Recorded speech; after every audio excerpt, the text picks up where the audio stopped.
Hey guys, it's Roscoe, and on the Space Couch today we're going to take a look at the spread from the Last Jedi's visual dictionary for the Executioner Stormtrooper.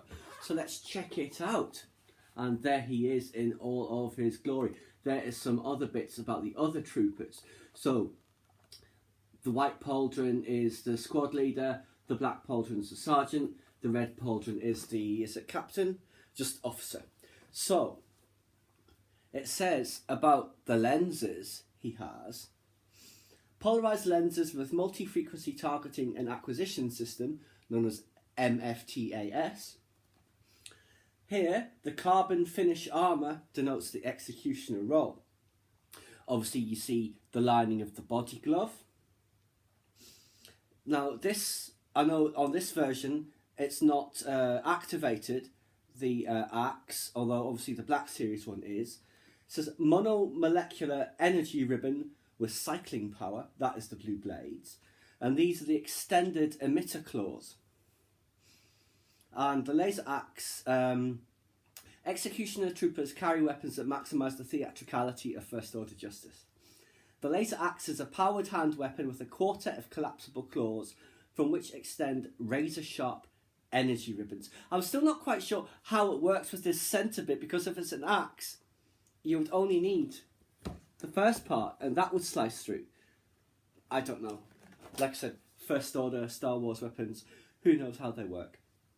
Now, what it does say about the Executioner Trooper: the First Order shows its intolerance of disloyalty with regular public executions.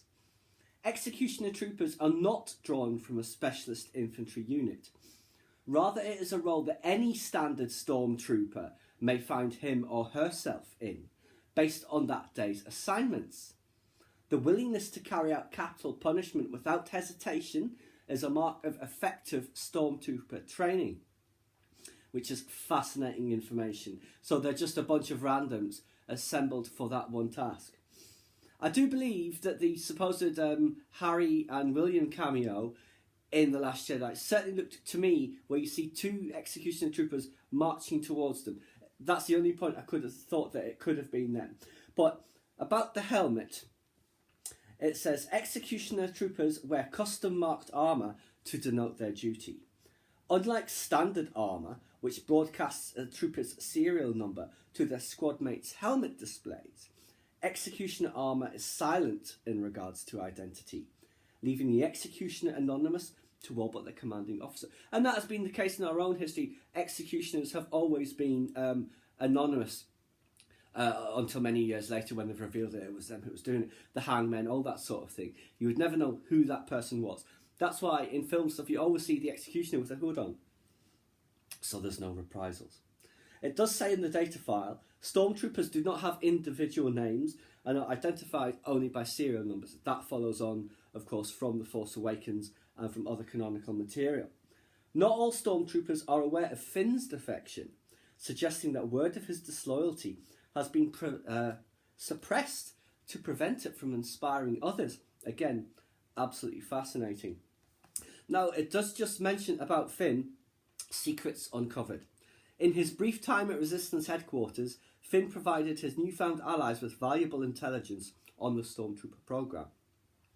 Though Finn's low rank limited the scope of his knowledge, he nonetheless was able to confirm a number of rumours. That the First Order draws Stormtrooper cadets as children from conquered worlds is a first-hand experience for Finn. I hope we get to see the ramifications and flashbacks of that at some point. This strategy is an evolution of a training regimen originally devised by the late Imperial General Brendel Hux. So yes, absolutely fascinating. Let's just have another look there. These ones good. This figure was only ever available in that 6-pack that had the bloody helmet fin in it as well. And we've seen those before also. Now, it does just say generally about Stormtroopers. The armoured soldiers of the First Order are the latest evolution of one of the galaxy's most distinctive symbols of military might, the Stormtrooper. That the First Order had Stormtroopers in its ranks was no secret to the New Republic, even though, strictly speaking, they were forbidden by the Galactic Concordance Treaty that was signed after the Battle of Jakku. That they were more than a defence force and actually an invasion army is what few outside of the Resistance predicted. For the young men and women beneath the helmets, this is their moment in history. They have trained a lifetime to serve one purpose, using strength to bring order to chaos. So yes, absolutely fascinating look at the Executioner with some interesting new details. The fact that they are just drawn from the ranks and anyone could serve as an Executioner on any day and your colleagues would never even know it was you. Fascinating stuff. So yes, that is just a look at the Judicial Executioner Stormtrooper. We didn't see that much of them in The Last Jedi, but hopefully going forward there'll be a recurring theme. But I certainly enjoyed their appearance, and it's always good to have a new trooper. Please subscribe to my channel if you enjoyed this content. Leave me a comment suggestion for an upcoming topic I'd like to see discussed, or like the video.